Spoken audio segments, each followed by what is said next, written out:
action. Be careful out there, Commander. Frameshift drive charging.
Frameshift drive charging.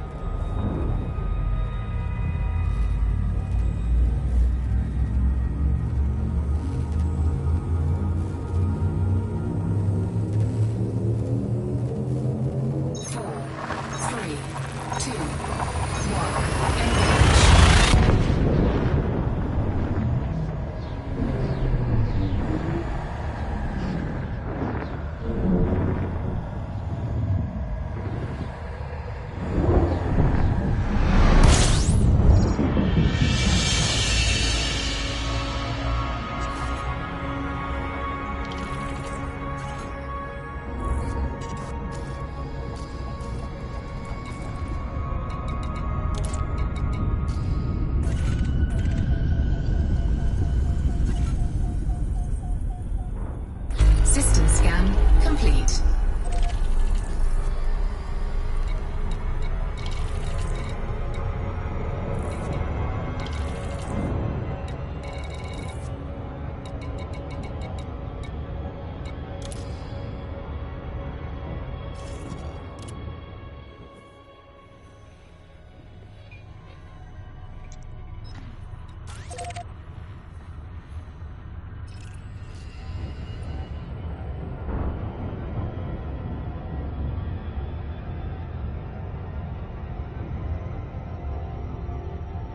Frameshift drive charging.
NMLA aims to extinguish the Duval line.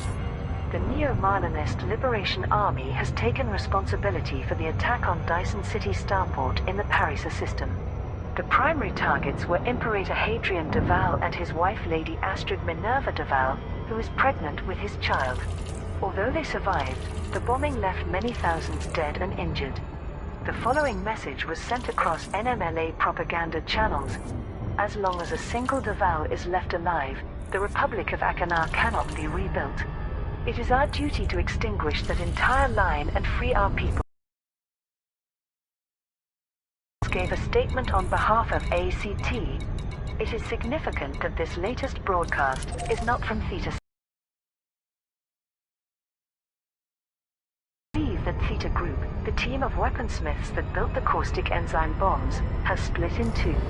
According to the communications we intercepted, Theta 7 and half of his followers went into hiding after the attacks against the Marlinist colonies in July. The others continued their terror campaign and were responsible for this latest atrocity. ACT is currently pursuing leads and hopes to learn more soon. Nova Imperium has repeated a call for pilots to help rescue survivors from Dyson City in the Paris system. Terrorist attack at Hadrian Duval's HQ. Pilots Federation alert. Explosions have struck Dyson City starport in the Paris system, home of Hadrian Duval's organization Nova Imperium. The starport suffered severe structural damage plus the corrosive effects of caustic enzymes, characteristic of the customized weapons used by the NMLA. Initial reports state that over 15,000 people have been killed and a similar number injured. The following statement was issued by Praetor Leo Magnus, the former head of security for Nova Imperium, who was seconded to ACT. Shortly before this attack, my team intercepted a communication between suspected Neo-Marlinist supporters. This referred to an imminent attempt to kill Imperator Hadrian de Val, Lady Astrid Minerva de Val, and their unborn child. I immediately ordered the Praetorian Guard to move the Imperator's family off station, which was achieved minutes before the bombs detonated. I am pleased to report that they survived this brutal attack, but unfortunately the remaining population could not have been evacuated in time. A state of emergency has been declared in the Paris system, with an urgent request for independent pilots to assist with rescuing survivors from Dyson City Starport. The Empire confirmed that as per the Treaty of Paris, it will provide military and medical support to Nova Imperium. ACT is performing investigations to learn more about the attack. Colonia Bridge project receives deliveries. Pilots Federation alert. Twin initiatives in the Alcor and Colonia systems have procured materials to construct new dockable megaships. Brewer Corporation made an announcement regarding its Colonia Bridge project. A positive response has led to generous shipments of ceramic composites, computer components, and thermal cooling units being received. As a result, Brewer Corporation can now commence work on enhancing the transportation infrastructure between the core systems and the Colonia region. Thanks to the dedication of the galactic community, 30 dockable megaships will be placed along the Colonia Bridge route by the 28th of October. These will serve as stationary ports, providing vital facilities for travelers. Planning is already underway for the second phase of this project, placing further megaships every 400 to 500 light-years working out from the Alcor and Colonia is now available at McDonald's Settlement in the Alcor system and Jacques Station in the Colonia system. Both starports also offer a temporary discount on purchasing and outfitting to owners of our Drake-class carriers. Brewer Corporation will soon be reaching out to the top 10 pilots from both the Alcor and Colonia initiatives to provide naming suggestions for the dockable megaships being placed on the route to Colonia. Submissions will be subject to review by the Brewer Corporation Board of Directors. Orion University searches for dredger. Pilots Federation alert. Rewards are being offered by Orion University to locate the Scrivener's Plan dredger, which it claims as its legal property. The self-sustaining dredger-class bulk cruiser was launched 2 centuries ago by an academic institute that was later absorbed by the university. Since then, the dredger has become the home for a nomadic tribe called the Scrivener's Clan, which refuses contact with all outsiders. Vice-Chancellor Leland Pettigrew told the media, Orion University is willing to reward pilots who can pinpoint the dredger's current location. We believe it is still within 500 light-years of the Perseus Dark Region KCVC-22 system.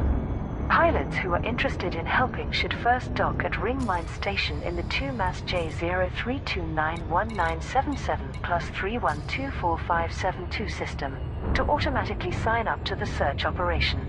Our associates at the starport, Deep Space Mining, will provide further information including details of the reward. Federal Terrorist Network exposed. The Proactive Detection Bureau has been instrumental in identifying violent corporatist extremists within the Federation. Deputy Director Bethany Blake of the Federal Intelligence Agency gave a statement to the media. In recent weeks, our surveillance algorithms flagged a series of coded communications for investigation. We found that a network of radicalized citizens were discussing plans to assassinate members of Congress and leading political figures. This movement, which calls itself Jupiter's Wrath, is inspired by Jupiter Rochester's failed attempt to enable corporations to directly rule the Federation. Their goal was to enact revenge on those who they consider to be the enemies of Jupiter Division. Using data intercepted by the Proactive Detection Bureau, FIA agents performed a series of coordinated strikes in several federal systems. Over 1,000 armed extremists were arrested before they could act.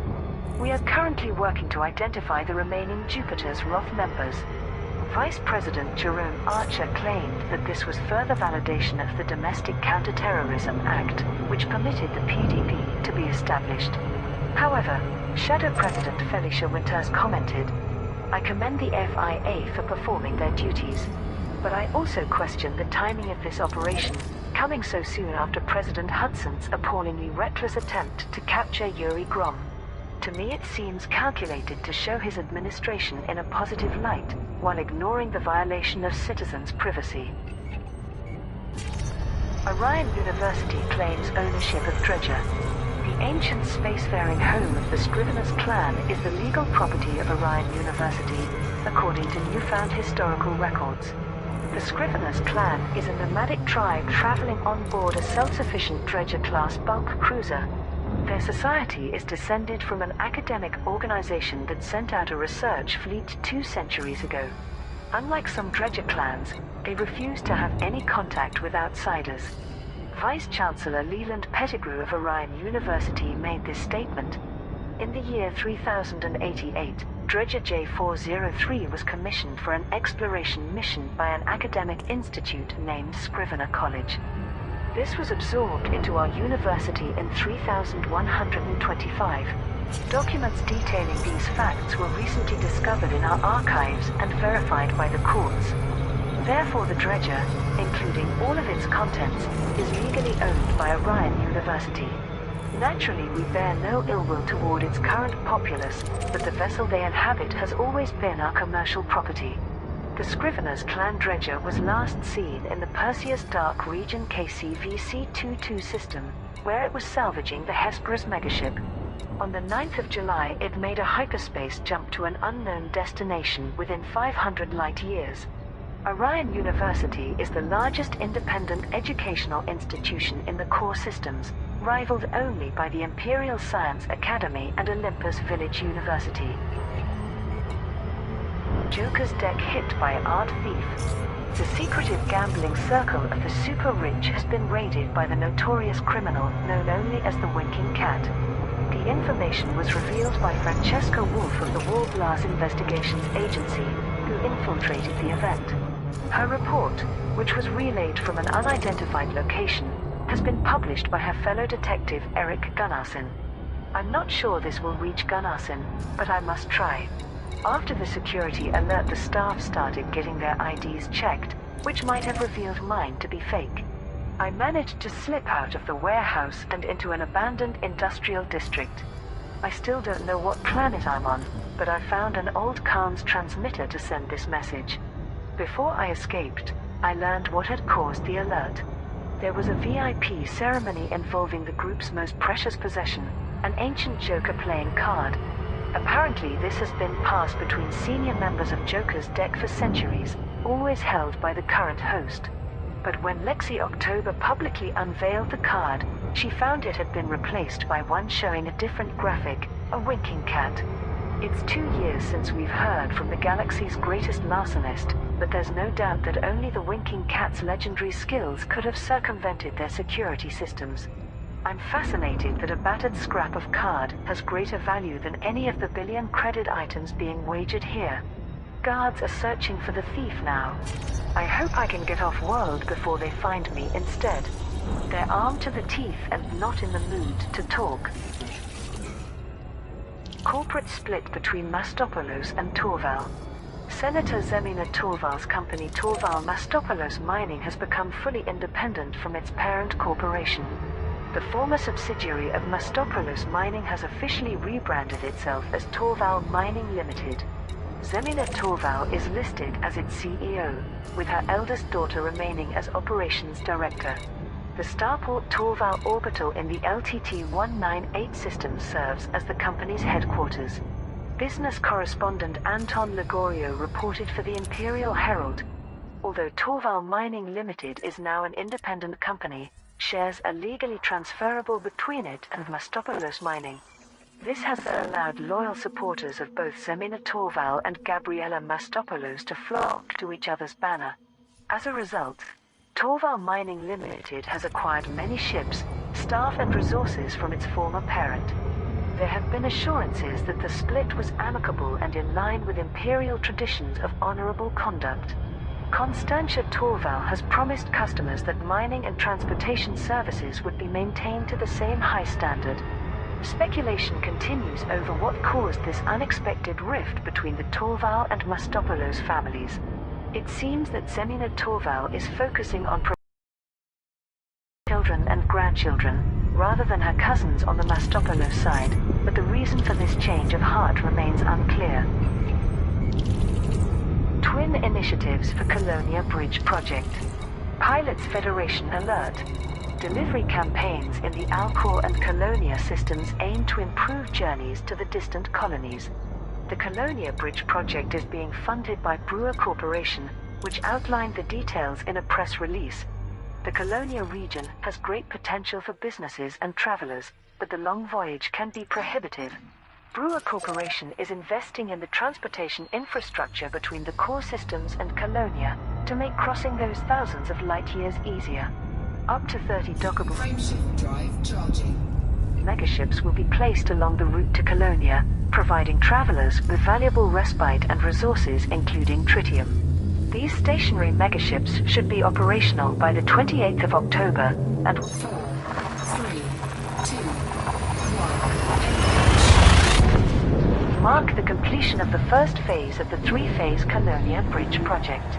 Its aim is to place dockable megaships every 400 to 500 light-years working out from the Alcor and Colonia systems. To achieve this, we require large quantities of ceramic composites, computer components and thermal cooling units. These can be delivered to either McDonald's settlement in the Alcor system or Jacques Station in the Colonia system. The Colonia Council is subsidizing part of the initiative due to the importance of this enterprise. As a consequence, the commodity requirements for the megaships at Jacques Station are reduced. Brewer Corporation has confirmed that as well as offering payment for the materials, it will ask the top 10 contributors at Alcor and Colonia to submit potential names for the new megaships. Submissions will be subject to review by the Brewer Corporation Board of Directors. As an added incentive, there will be temporary discounts on purchasing and outfitting fleet carriers at both McDonald's Settlement and Jacques Station, based on pilots' contributions. Yuri Grom victorious against Federation. Pilots Federation alert. The battle between Delta Pavonis Galactic Interstellar and EG Union has concluded successfully for Yuri Grom's forces. Freelance war correspondent Carlene Troy reported via Vox Galactica. For the past week, the Delta Pavonis system has been aflame with ship-to-ship engagements. But despite a fierce effort from federal auxiliaries, EG Union was able to muster superior numbers. Eventually the federal flagship, Freedom's Foundation, was boarded. I picked up Khan's chatter that described intense fighting before EG Union soldiers overran federal troops. Since then I've learned that Yuri Grom has agreed to let the surviving crew members leave, but is claiming the megaship as spoils of war. The following message was sent by Yuri Grom on public channels.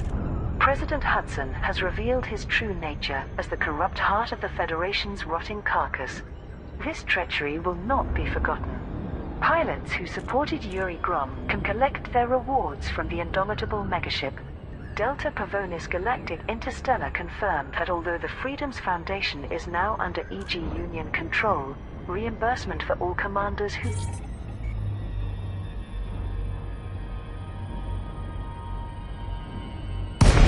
fought for Delta Pavonis Galactic Interstellar will be processed remotely by the 9th of October 3307. Lincoln, November Alpha Tango. Please comply with flight regulations as you approach the station, Commander. An undercover report on Joker's deck. Francesca Wolf of the Wall Glass Investigations Agency provides an inside view of the Joker's deck gambling circle. Gunnarson's intel was correct. The latest host is multi-billionaire investor Lexi October, the lady who rescued Supertech from bankruptcy. We're in one of October Consortium's disused warehouse complexes, which looks derelict on the outside but is a fabulous glittering palace within. I don't actually know what planet I'm on, since all the servants, including me with my fake ID, We're transport. Under attack.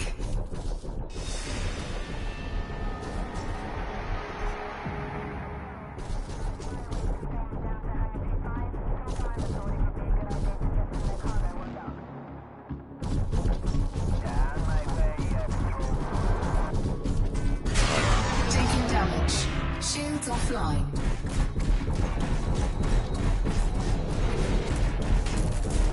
Hull integrity critical.